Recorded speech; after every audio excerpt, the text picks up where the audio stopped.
Good morning. I'm sure you're all well rested after a night in the dorms. Just one quick announcement. I'll remind you after Dr. Sommers' talk, there is going to be a catered break, coffee, right here. So you don't need to leave the ballroom. In fact, we would prefer that you don't leave. Of course, I'm going to lock the doors from the outside and prevent you from leaving. But we would prefer that you stay here, so that there will be a catered break after Dr. Sommers' talk. Dr. Richard Sommers, it's my pleasure to introduce him. He is the senior historian at the U.S. Army Heritage and Education Center in Carlisle, Pennsylvania. He is a recognized scholar in the field of Civil War history. He has written an acclaimed book, Richmond Redeemed, The Siege at Gettysburg. If you have not had an opportunity to read the book, it is a magnificent work of research. It's beautiful prose. It is one of the finest campaign studies done, Eastern or Western theater. I think it ranks right up there with Bigelow's Chancellorsville campaign. What Dr. Sommers did in Richmond Redeemed is rarely achieved because he was able to get us on the ground level of war, get us to understand those actions as they evolved. I think something that's comparable, and it's unfortunately an underappreciated body of work by Joe Harsh, who did some superb work on Antietam, and I believe that Dr. Sommers and Joe Harsh were in graduate school together. Dr. Sommers has been very sort of a mentor to me as I rose up the ranks of this field. I met him when I was an undergraduate in Chicago. He was giving a talk there. He was very kind and inquired about my work, and I was, of course, a moment that was followed by a battlefield tour when I was a graduate student. It was Dr. Sommers and Herman Hathaway, and we were down in Petersburg, just the three of us. It was a pretty exciting moment for me. I had read Richmond Redeemed. We were headed out to the battlefield of Squirrel Level Road at People's Farm, and we were having barbecue. And it was a wonderful lunch, and the waitress came up and said, "Would you all like some dessert?" And Dr. Sommers said, "No, we need to limber up the caissons and hit the field." And I said to the waitress, "We'll just take our check, please." Dr. Sommers this morning will address the strategic imperatives and tactical realities facing Robert E. Lee and the Confederate High Command during the Gettysburg campaign. Please welcome my dear friend, Dr. Sommers.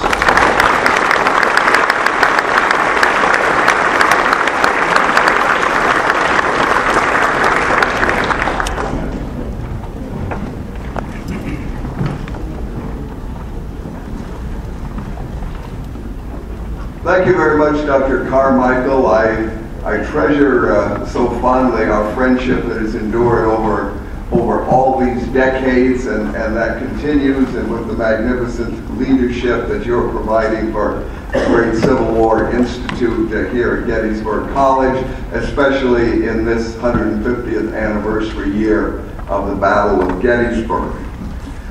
Gettysburg, we know, ranks as the largest battle fought in the Civil War, in North America, in the New World, not only in size, but also in significance. It seizes the imagination. It endures as an endless source of study and speculation on its soldiers, its senior commanders, its units, and its operations. This weekend, as part of your Institute symposium, you'll be having field trips out on the ground, and there you'll have the opportunity to visit sites where the commanders and their troops fought. I have the privilege and pleasure of opening today's program, and as much as I delight in the details of tactics and Army organization, and thank you, Pete, for your gracious reference to the work that I've done on some of those operations at Petersburg in the siege of that great operation. I shall, for today at least, leave such coverage to later programs in the Institute and to your field trips to the historical sites. My perspective this morning will rather be to suggest some of the tactical realities which influence the course of the battle, some of the strategic imperatives which governed the course of the campaign, some of the military mandates which were manifest in the strategy and tactics of Gettysburg. I shall look particularly at how those imperatives influenced the generalship of Robert E. Lee and his senior subordinate, James Longstreet. Now, to understand those strategic imperatives, let us remind ourselves of the overall strategic situation of the Civil War as of, say, 8 weeks before the Battle of Gettysburg, back in early May of 1863. In Virginia, Lee had just won a great victory at Chancellorsville. Hindsight would highlight it as his greatest victory. But that conquest came at cursed cost, the killing of Stonewall Jackson. But at least right after Chancellorsville, Lee was rejoined by Longstreet, who had raised the siege of Suffolk and had begun returning 7 of his 9 absent brigades to the Army of Northern Virginia. Elsewhere, secessionist prospects were less promising. Far to the southwest, Ulysses S. Grant finally succeeded in crossing the Mississippi River to firm, dry ground below Vicksburg. On May 1st, the same day that fighting flared at Chancellorsville, Grant beat the Butternuts at Bayou Pierre. Thereafter, the determined man from Illinois, poised either to strike directly north against Vicksburg or, even more ominously, into the heart of the Magnolia State. By May 14th, he had captured Jackson.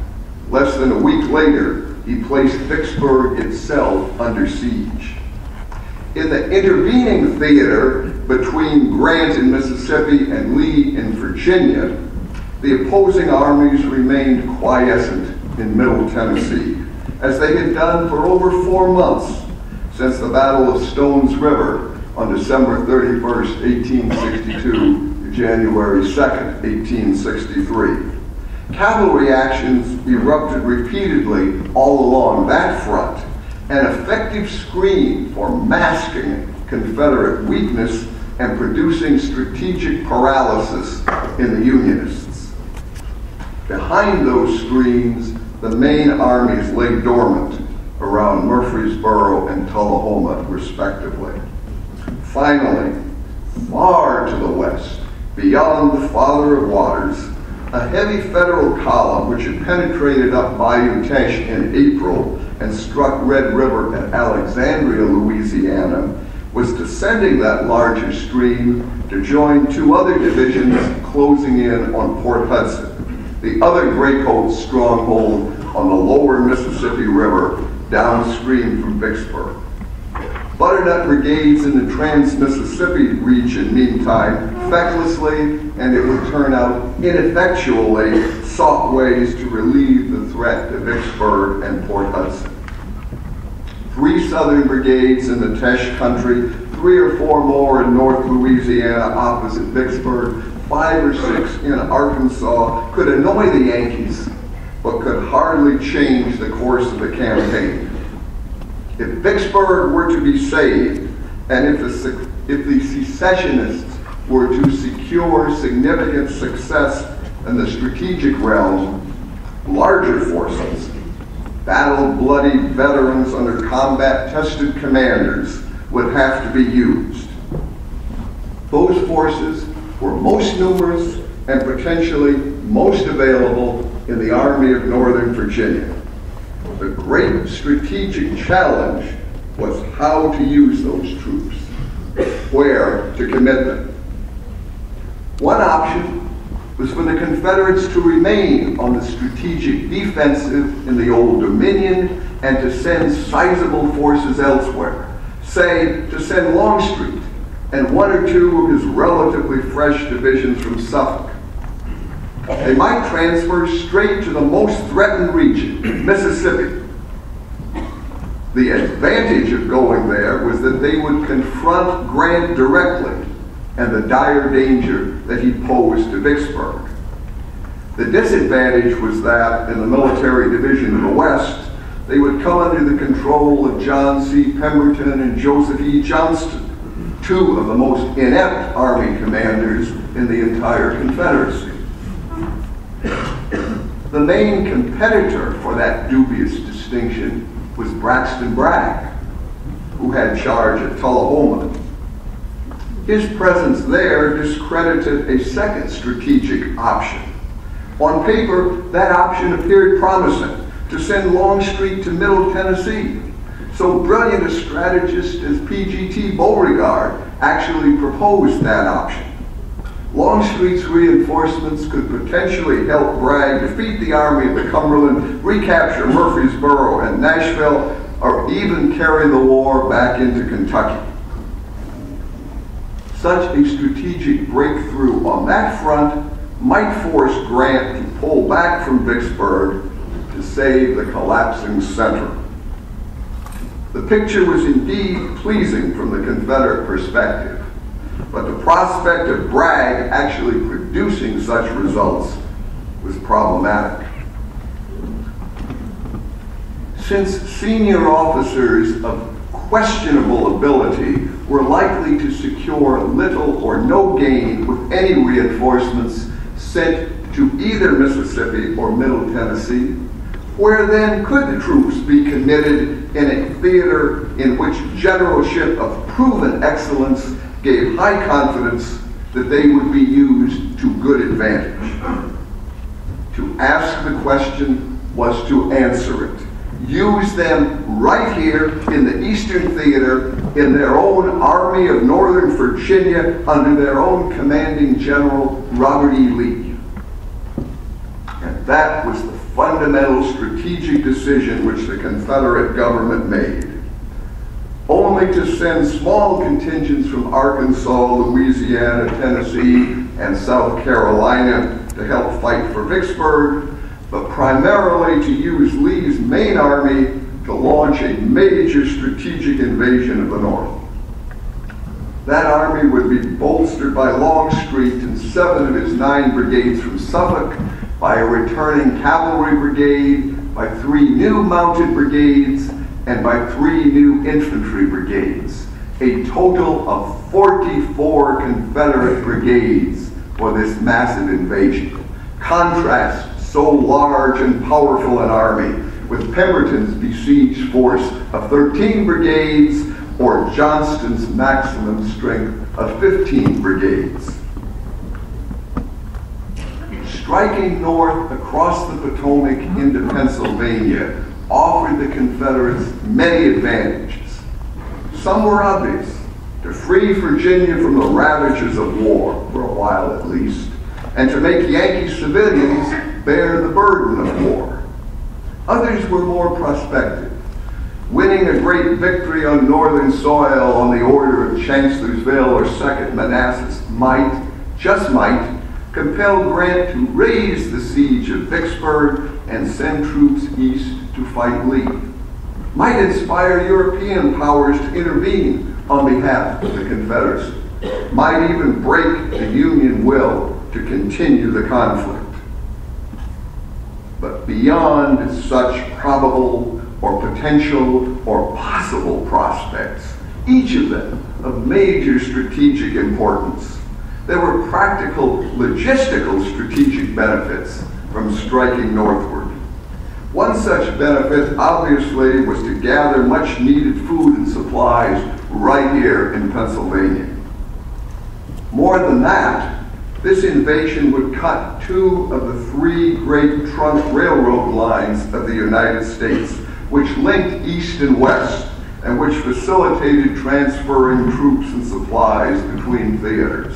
The Baltimore and Ohio Railroad, which crossed the Potomac at Harper's Ferry and ran through the lower Shenandoah Valley, and the Pennsylvania Railroad, which crossed the Susquehanna River just upstream from Harrisburg. Losing uninterrupted use of those 2 lines would leave only the New York Central system far to the north along the Mohawk Valley and the southern shore of the Great Lakes to connect east and west. Most devastating of all would be a secessionist strike into the coal country, an insight discerned by my former colleague at the Military History Institute, a very dear friend, the late Mr. James A. Cagle, in his important book, North with Lee and Jackson, a book which I commend to everyone. As Jim Cagle recognized, the greatest advantage which the United States enjoyed over the Confederate States was industrialization. Industrialization produced weapons, uniforms, and war materiel.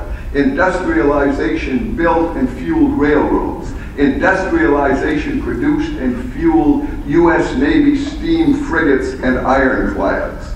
Industrialization, war industry, to use a modern term, depended on steam power, and steam power depended primarily on coal. Coal was to 19th century America what oil is to America in our own time. According to the census of 1860, 78% of all known coal deposits anywhere in the United States, north and south, were right here in Pennsylvania. Moreover, all known anthracite deposits, that clean burning fuel on which federal warships depended, were found in 10 Pennsylvania counties running east from Harrisburg to the Lehigh Valley. To strike the coal country was to strike the heart of the Union's industrial might, its war-making capacity, its greatest apparent advantage over the Confederacy. To strike the coal country bade fair to change the course of the war, perhaps even its outcome. So invading Union territory right here in Pennsylvania thus offered many likely and possible opportunities for the Confederates, entrusting that invasion to the South's best army, commanded by her best general, heightened prospects for success. Yet along with those opportunities came obligations. Departing from the defensive in the Old Dominion and carrying the war north of the Potomac entailed a series of military mandates, strategic imperatives, and tactical imperatives which necessarily influenced and even governed Confederate generalship in the ensuing campaign and Battle of Gettysburg. And here now, I would come to the heart of this presentation after having set the context, and to share with you what I see these mandates to be, and invite you to consider the impact that they may have had on influencing the course of this campaign. And we'll begin with the overall military mandates consequent to invading the North. Lee must always remain on the offensive. Lee must always keep moving. Lee must always seek out new opportunities to exploit. Lee could never forfeit the initiative. Lee could never go on the defensive. I'll say that again. Lee could never go on the defensive. In sum, taking the offensive grand strategically required remaining on the offensive strategically, operationally, and tactically. Coming down now, taking these postulates, applying them in the strategic realm, I would suggest the following strategic imperatives. Lee must force the action and make the Yankees respond to his initiatives. Lee must try to defeat the Unionists in detail, as he did at the Second Battle of Winchester, the First Battle of Stevenson's Depot, as he did right here at Gettysburg on July 1st. Lee could not go on the defensive and allow the Federals to concentrate their ever-growing forces against him. We know that from the time that the Army of the Potomac pulled out of Stafford County opposite Fredericksburg until the time it fought at Gettysburg, that it was reinforced by 7 brigades. The 2nd Vermont Brigade arriving right as the Battle of Gettysburg was underway. What is less well known is that the equivalent of about 20 more brigades of volunteers arrived in the strategic realm of Gettysburg while Lee was still north of the Potomac. From New York to New Bern, Federal troops were flooding towards Pennsylvania and Western Maryland. And then there were 3 divisions of New York National Guardsmen and Pennsylvania militia operating out of Harrisburg and Reading. Tactically, they were inconsequential. They could not have stood at all against Lee's battle-tested veterans on the field of combat. But strategically, they were important pieces on the operational chessboard of war. Lee could not ignore the presence of these militia and National Guard units. Bringing these strategic imperatives now down to the tactical level, I will suggest some tactical imperatives. Lee had to seek out opportunities on the field of battle. He had to carry the attack to the Northerners. He could not lapse onto the tactical defensive and hope that the Bluecoats would attack him. Not on Seminary Ridge, not on South Mountain, not on, shall we call it, Mount Longstreet, this mythical ideal terrain located somewhere in southern Pennsylvania or western Maryland, which Old Pete wanted the Confederates to occupy. Now, this is not to say that Lee had to fight at Gettysburg, nor is it to suggest that he had to keep fighting here, but it is to insist that wherever he fought, he had to do so offensively. We must therefore consider Lee's use of Longstreet on July 2nd, of Ewell on July 2nd and 3rd, and of Pickett on July 3rd in light of that overriding tactical reality. Such imperatives expose the fundamental flaw of the so-called Longstreet plan to carry the war into the North strategically and then to fight a tactically defensive battle on Union soil.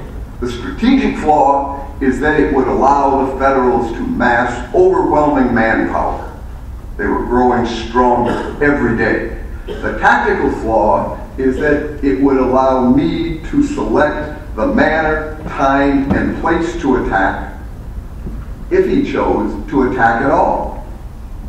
And the logistical flaw is that it would expose the tenuous southern supply line back to Virginia and forfeit the opportunity to resupply.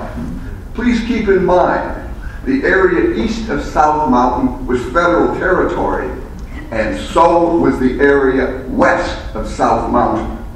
The only part of Pennsylvania in which the Graycoats and their supply lines were secure was the part that their army actually occupied. So in sum, Longstreet's defensive plan was so fundamentally flawed as to be suicidal. Indeed, I really question that so skilled a soldier as Longstreet, on whom Jeff Word has written such a brilliant biography, I question that Longstreet seriously submitted such a dangerous and potentially disastrous plan during the war itself.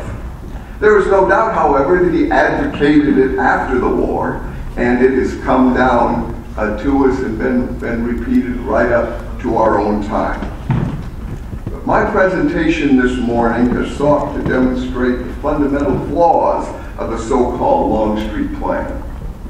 Even more, have I striven to show how taking the offensive grand strategically by carrying the war into the North required the Confederates to remain on the offensive throughout the theater and upon the battlefield.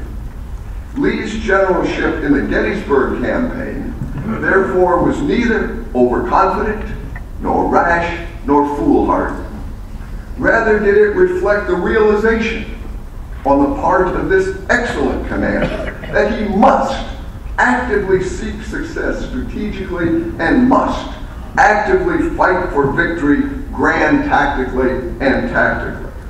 Lee recognized that to remain a threat, he must remain in motion, striking at railroads and bridges and coal fields, striking at towns and cities and capitals, striking at vulnerable and isolated military detachments, striking at the Army of the Potomac itself. If Lee ever stopped moving and therefore stopped striking, he ceased to be a threat and he became a target.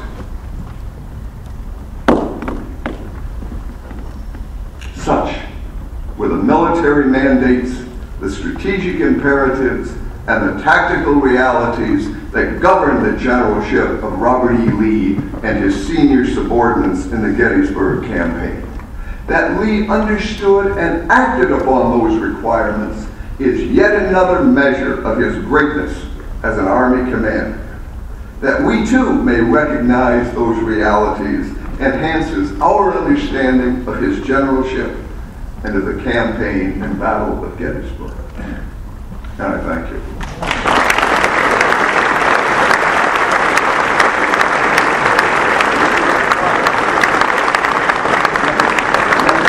I've intentionally left a lot of time because I'd like for us to engage in a conversation about some of these ideas that I've offered for your consideration.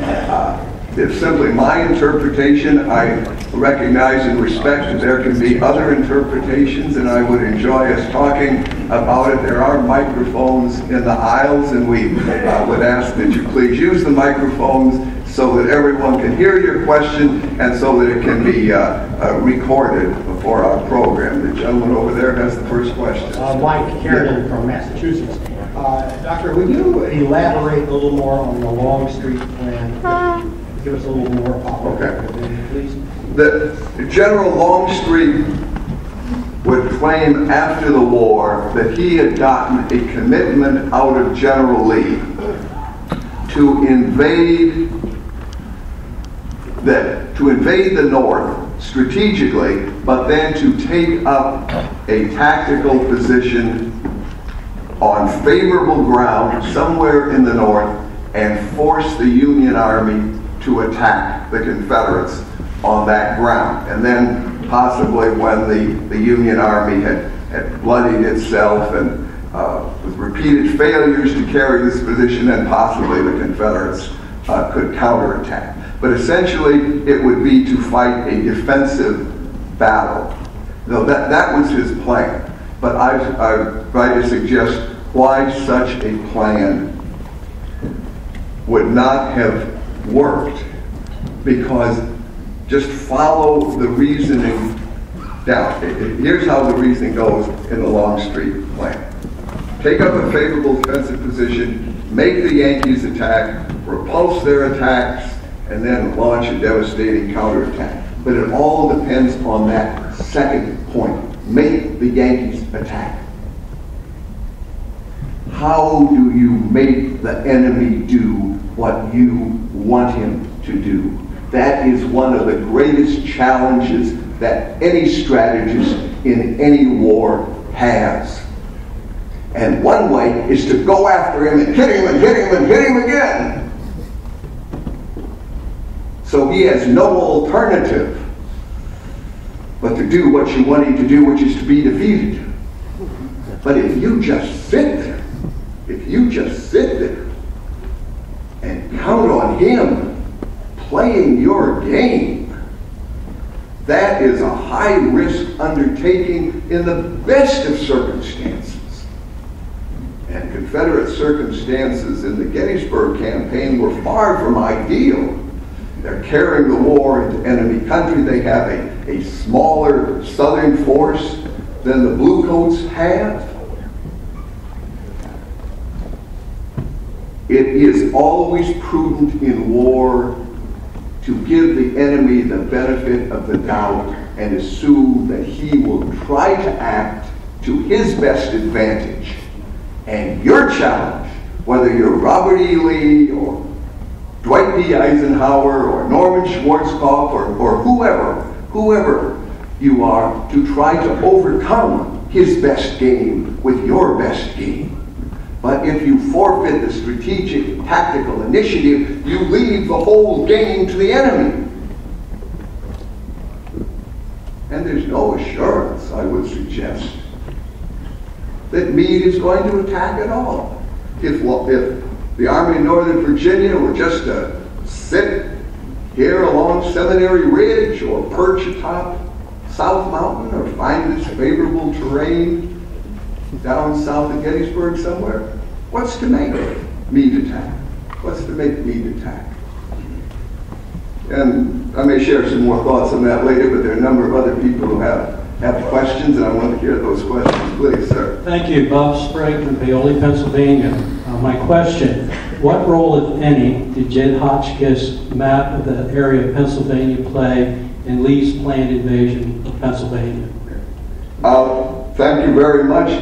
Jed Hotchkiss had actually taught school in South Central Pennsylvania before the Civil War, so he had some degree of familiarity with it. Many of the counties of this region had made maps on their own in the late 1850s, just as a matter of civic and economic desirability. But those maps were available, and the Confederates could obtain copies of them and then try to draw together a map of their own.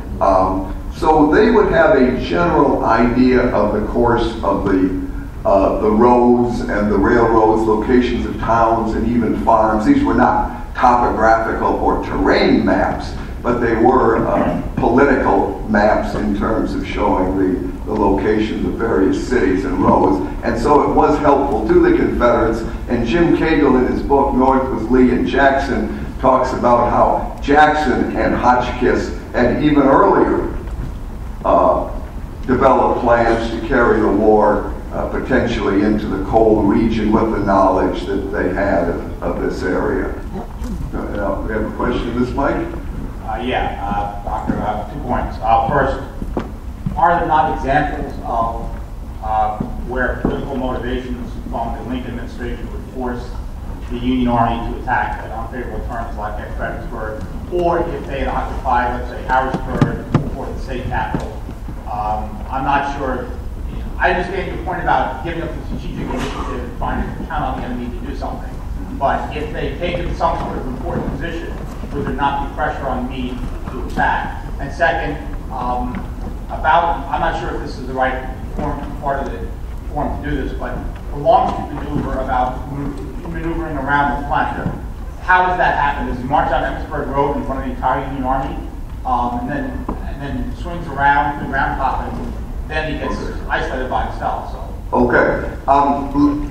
Yes, 2 very good questions. Let me deal briefly with the second one, and possibly later on throughout the conference, other speakers will get into it in more detail. Longstreet's desire to extend the Confederate right a little bit further, then his truculence in not acceding to General Hood's request that they do so. These are dimensions of minor tactics on the field of Gettysburg. They are not inconsistent at all with the interpretation that I have offered for your consideration, because they are the Confederates remaining on the initiative and attacking the Yankees. And whether they attack the Peach Orchard, or whether they attack the Devil's Den, or whether they attack Little Round Top from the west, or attack Little Round Top from the east, these are all matters of minor tactics, important matters, but the essence is the Confederates remain on the offensive. Even if the Confederates had disengaged from Gettysburg and moved around towards Littlestown or Hanover or down towards Emmitsburg, that's okay. They're on the operational offensive. And the next time that they meet the Blue Coat forces, I'm suggesting they'll have to fight them tactically. And now move on to your other question, this matter of political pressure. And that's a very cogent observation and one that's often advanced. But let's think who we have here. You know, if this was Chief Pontiac, or these were the Shawnee Indians who devastated the Pennsylvania frontier in the aftermath of Braddock's defeat in the 1755, murdering and scalping and raping the women and taking little babies and smashing their skulls on rocks. If they were doing something like that, there would be overwhelming pressure to, you have to go and defeat these people. But the Confederates are not savages. They're not perpetrating those sorts of outrages. We know that Lee is quite solicitous to minimize the impact of war on the northern civilians, even to purchase the supplies that he impresses, of course, purchases with vouchers that are payable 6 months after signing a peace treaty, but still in all, he's observing the forms. He's not just plundering and looting, let alone murdering and raping and committing outrages. So there is not this kind of outcry.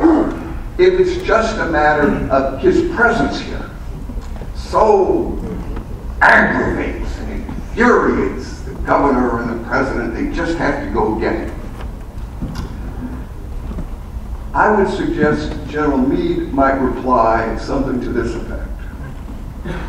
Mr. President, here we are about July 10th, 1863. This Lee fellow has been perched atop Seminary Ridge ever since the afternoon of July 1st. He's just sitting there. But let's look more broadly. Grant has captured Vicksburg. Banks has captured Port Hudson. Prentiss has repulsed the attack on Helena. Rosecrans has forced the Confederates out of Middle Tennessee. Everything is going well for our nation. Be just a little more patient, Mr. President, and I will give you the Army of Northern Virginia, because every day I am growing stronger and he is growing weaker. His supply line through the Cumberland Valley has been cut off. He can't keep eating the food that he's pretty much eaten up whatever berries and roots he can garner on Seminary Ridge. We have the model of Burgoyne at Saratoga in 1777. Either Lee's just going to sit there until he starves and has to surrender, or he will try to break out against my heavily reinforced and heavily fortified army. I now have 80 brigades of volunteers, Mr. President, as well as those 3 divisions of militia and National Guardsmen. So don't give me an imperative order to attack. Just bear with me and I will give you victory and I will win the war. That's a possible response. Sir. Hello, John Lustrick from Chicago, Illinois.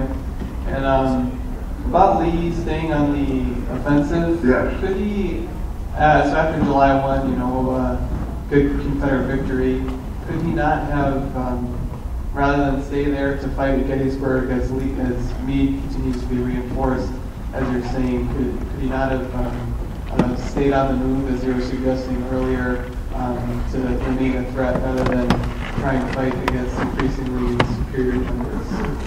That's a very good question, and indeed he could have. Indeed he could have. And as we look at it in retrospect, perhaps he should have.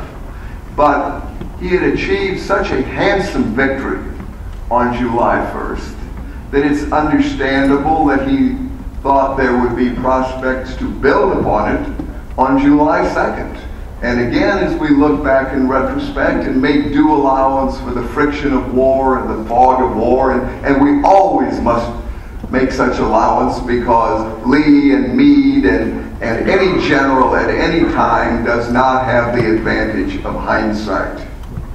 July 2nd, 1863 was Lee's present, and he no more knew what would happen in the future, then we know what's going to happen in our future with Iran, with Afghanistan, with North Korea, with any of the other strategic challenges that our nation faces today. And what we share with our students at the Army War College is that strategists operate in an uncertain present to try to make the future, the unknown future, unfold to the advantage of their country. But there are no guarantees. People act in their own time, for good or for ill, and it has consequences that they hope will redound to the benefit of their nation. So making allowance for this and not being hypercritical, I think we can understand why Lee hoped that he could exploit the victory, and one can see a lot of scenarios on July 2nd that if something had gone a little differently in any number of places, perhaps he would have gained a considerable success. But it's a very good point. I do suggest, though, that if he had pulled off and gone somewhere else, that wherever he went, he would have had to keep attacking the Yankees. Okay, Al? Dr. Sommers, Al Mack from Gettysburg, Pennsylvania. Thanks for a great presentation, first of all, especially since it conforms exactly to the conclusions I've come to myself.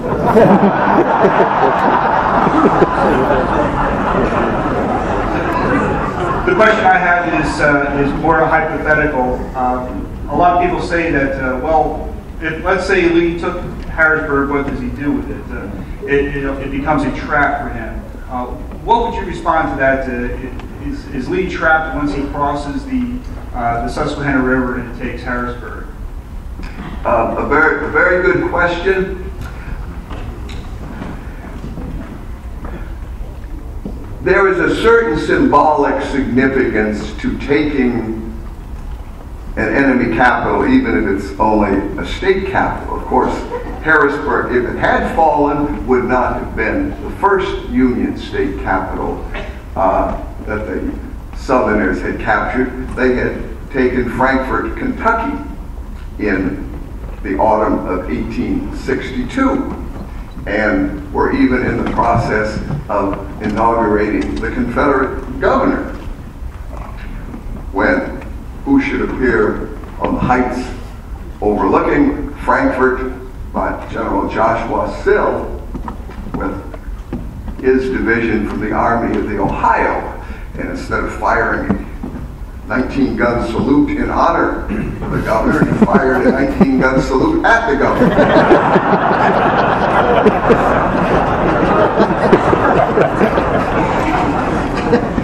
And so the governor and Braxton Bragg and all of the Southern dignitaries had to ingloriously flee into a railroad tunnel.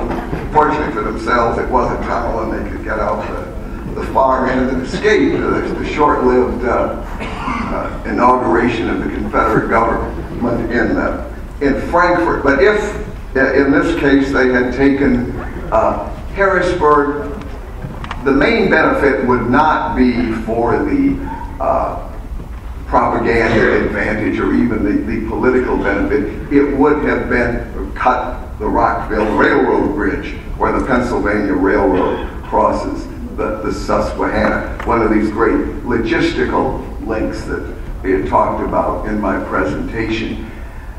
The other advantage is that it would then have given them access to the cold country. But now Lee doesn't, I think Lee would have been ill-advised, and beyond that I should say I think Lee is too good a strategist to have sent his whole army east of the Susquehanna. And that's why he sends Ewell ahead. Have you ever wondered why the entire Army of Northern Virginia did not remain together as it invaded the North? You know, today, June 22nd, this is when Jenkins comes back to Pennsylvania, when Ewell begins crossing the Mason-Dixon line into our Commonwealth 150 years ago, well ahead of the main army, which is still back in the lower Shenandoah Valley and just starting to cross the Potomac. Ewell pursuing the projections that Stonewall Jackson had been developing when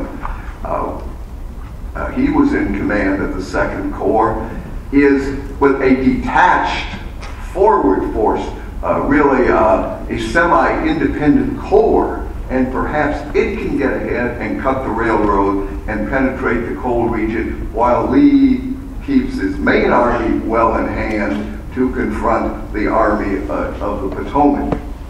But when he learns that that army has moved out of Virginia to western Maryland, then Lee, of course, decides to reconcentrate his force. But there were strategic options that General Lee is seeking to pursue in that regard. So I don't see his whole army being trapped inside of Harrisburg, but perhaps some of the forces could have gotten across into the coal region. And once you set a coal mine on fire, it will burn forever.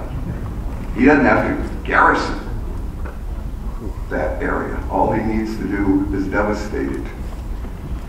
I will say, operationally, I think Jubal Early, or I think the Southern cause was well served by the fact that Jubal Early did not cross into Lancaster County with the bridge between Wrightsville and Columbia was burned, because it would have made it more difficult for him to get back and come in and deliver such a decisive stroke on the afternoon of July 1st. But that's how I would respond to that. And which of you is next in this? Oh, please. David Rosen from Alexandria, Virginia. Lee appears very tentative in the days before Gettysburg, and even as the engagement begins on July 1st. To what extent is that because he lacked a definite strategic goal, and to what extent does that reflect the absence of his cavalry to tell him what was going on, or is it hard to tell the difference? Well, I don't think it's a lack of a strategic goal, but beyond these broadest goals and objectives that I suggested for your consideration in my talk, as a practical matter, when it comes right down to it, seeking out opportunity on the offensive means that one must look for those opportunities to develop and not have so rigid a plan that one is not able to exploit the opportunities when they present themselves. Not having cavalry readily at hand greatly complicated his abilities to detect such opportunities. And just as a caveat, I don't blame Jeff Stewart for this, because Lee could have had the Laurel Brigade and the North Carolina Brigade, which were left back in the passes of the Blue Ridge and did not get up until the battle was almost over. And I would much more blame General Beverly Robertson, the senior brigadier down there, for not following the rear of the Army, and for someone at Army headquarters not realizing that that force had not come up in time. Okay. But which one of you is next now? Professor, my name is Lee Elder. I'm from Talmadge, Ohio, and I hate to do this, but I have to disagree with you. Please, I'm delighted. I welcome other interpretations. Well, when I'm done, you might not, but the... I thought I should say that. Anyway, the question I have is, you gave an idea of what General Meade might have said to President Lincoln when he was told you need to attack, and he said, Mr. President, just wait, all this stuff's going to happen. That sounds a lot like George McClellan to me. He got fired twice. And I'm wondering, is it reasonable to assume that Lincoln would just say, oh yes, we'll just sit and let them sit in Pennsylvania and eat their berries? That's a very good question, and we can't know. But I would suggest that the overall situation was very much different from Little Mac.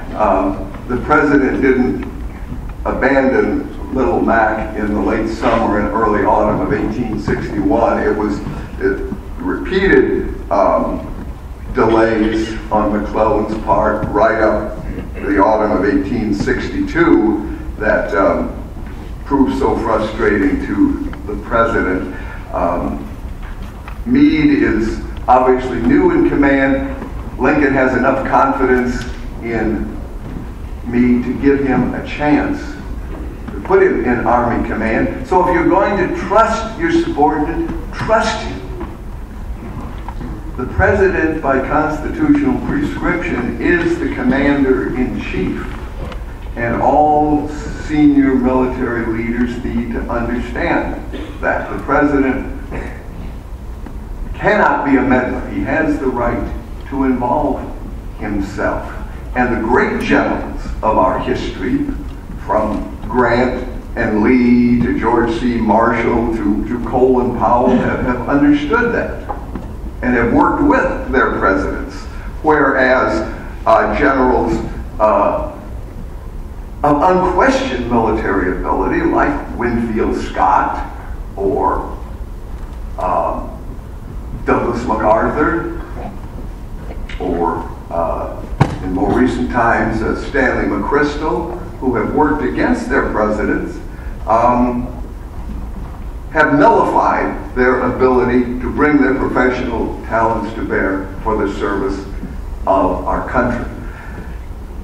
So we readily acknowledge the president's right to be involved and the right to give orders. But no president has ever wanted to put on his plume chapeau and his epaulets and exercise his constitutional right to assume command of an army in the field. Not even George Washington, who had the unquestioned competence to do it, did so during the Whiskey Rebellion. He left it to the governors of the respective states, the 4 states who had raised their militia to put down the rebellion, to have charge of their forces. So I don't see Lincoln forcing Meade to go and attack, especially since, as I've suggested, the Confederates are not committing terrible depredations. They're not like the Shawnee Indians who ravaged the frontier in the mid-18th century. We can't know an alternate history. You might be right. But I'm just suggesting that there are no guarantees that this plan, that the Confederates, if they took up the defensive, that the Yankees would have been so obliging as to play along with them and reenact the Battle of Fredericksburg. Maybe it would have happened. But do you want to take that chance? It's a big enough risk to take a chance like that if you're safely within the Old Dominion. Do you want to carry the war deep into enemy country and then just sit there and hope the enemy will do what you want him to? You're fundamentally increasing the risk of the undertaking, and I think Lee was too good a soldier to do that. Just some thoughts for interpretation, please. John Dubik, Roseboro, Pennsylvania, hard cold country. We always enjoy hearing about how important we once were.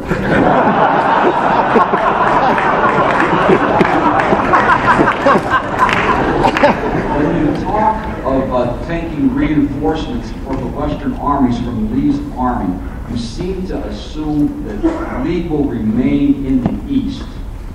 Now, presumably there are personal and political reasons for keeping him in the East when a big chunk of his army goes west.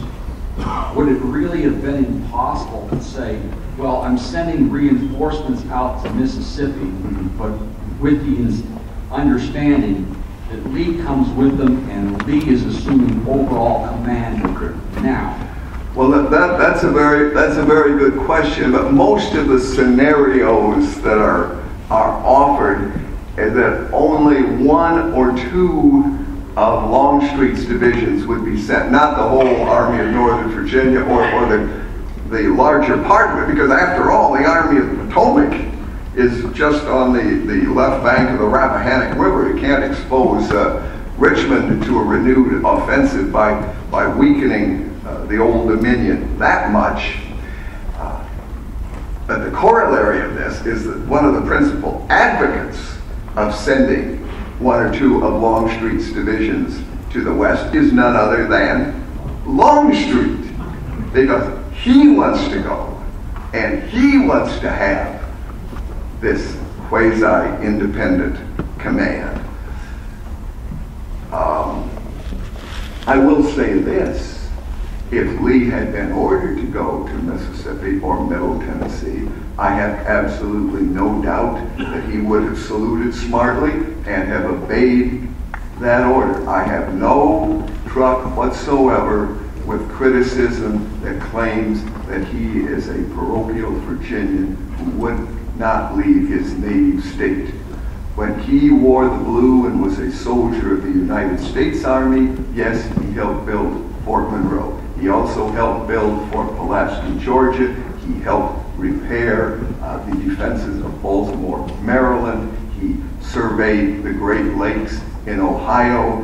He worked on to try to bridge the Mississippi between Illinois and Missouri. He campaigned against the Comanches in Texas and against the Mexicans from Veracruz to Mexico City. Wherever duty called him, that professional soldier of the United States went and served very well. And when duty called him out of the Tidewater to the rugged Appalachian region of Western Virginia, when duty called him from Western Virginia to the lower Atlantic coast, he went and served. And I would suggest that if he was ordered to duty in Mississippi, he would have gone and would have applied himself to the best of his ability as a professional soldier of the Confederate States of America. But whether he could have achieved as much out there with officers with whom he was largely unfamiliar is an open question. But I have no doubt that he would have gone if ordered. Sir. Thanks. The coal issue is fascinating, I think, and I'm conflicted with a couple of different accounts. In 1864, Tredegar Iron Works was trying to open some coal mines in Virginia, and the manager writes to Lee, and he's identified 6 miners in Lee's army that he's asking Lee to assign, and Lee says no. And the man is offered to replace him with 6 other gentlemen. Lee says no, these are veterans, I can't spare them. He's talking about 6 guys. And so I'm curious how we reconcile that seeming unwillingness to recognize the importance of coal within the Confederacy with the recognition of the importance of coal. Well, you see, these are very different levels. You ask a good question, but one is targeting enemy strength.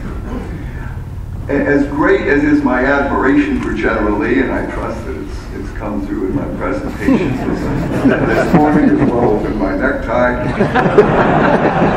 I'll have a different tie for Vickers Charge this afternoon.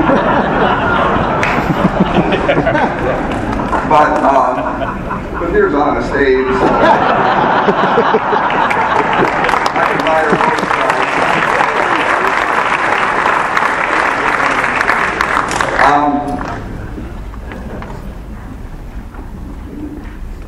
It is amazing by respect for Lee that I can see his shortcomings and recognize them and acknowledge them and continue to admire his greatness. And one of his shortcomings was that he was so insistent on having every able-bodied man who could bear a rifle or wield a saber or pistol in the ranks with him, that he did not recognize the devastating impact this had on the ability of the home front to maintain the war effort. And what you described in regard to these 6 coal miners is not inconsistent with a number of the requests that he would make of his government. Let's get these people who are helping to raise crops or working in the Niter and Mining Bureau or doing other very important things. Let's see if we can't get some of them into the ranks and bring them forward to the front in the siege of Petersburg. And I just think his focus was too narrow in that regard, in not realizing how they contributed to the war effort. Do we have time for one more question? Robert Lestrius, Chicago, Illinois. My knowledge of the campaign was that I'm also interested in coal. That he collected livestock, agriculture, I'm unaware of any coal mine that was set afire. Well, see, he didn't cross the Susquehanna. The coal region runs east from Harrisburg towards the Lehigh Valley and north towards Wilkes-Barre and that region. And since he didn't get across the river, he didn't reach the anthracite region, so there wasn't the opportunity to do that. But again, I welcome this opportunity to commend to you Jim Cagle's book, North with Lee and Jackson. It's published by Stackpole. And he treats Confederate strategy in the Eastern Theater from the beginning of the war through July 1863 as a unitary whole, rather than as a series of discrete campaigns. And read Jim's book and give some consideration to his interpretations. I welcome the opportunity to say that even more. I welcome the opportunity to share this morning with you, and I thank everyone for asking such good questions.